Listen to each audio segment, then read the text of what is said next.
Nasa kote sa Pampanga ang tatlong sangkot sa umano'y rentangay modus na ang gamit sa pambibiktima ay magagandang babae. Nakatutok, Joel Fernandez.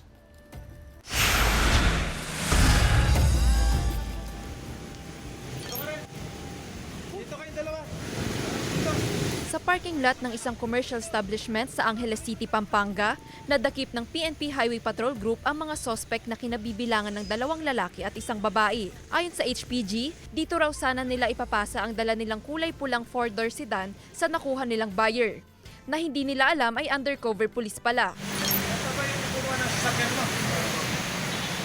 Ang kulay pulang sedan, nirentangay daw ng mga sospek ilang linggo na ang nakalilipas sa biktimang si alias Marco. Nagsaservice daw po siya ng mga Korean foreigners sa Friendship Highway. Pagka ilang araw po, extend po sila ng extend.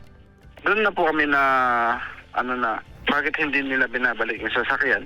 Batay sa investigasyon, ang babaeng sospek na inalyasan ng HPG na si Celeste ang nakipagdeal sa biktima. Ginagamit daw ito talaga ng grupo sa negosasyon dahil bukod sa maitsura, magaling din daw itong mambola. Medyo may pang-akit ba, kumbaga. So, mabilis nilang makukumbinsi itong mga nagpaparenta ng sasakyan. Mabilis daw itong naibenta sa murang halaga gamit ang pekeng papeles.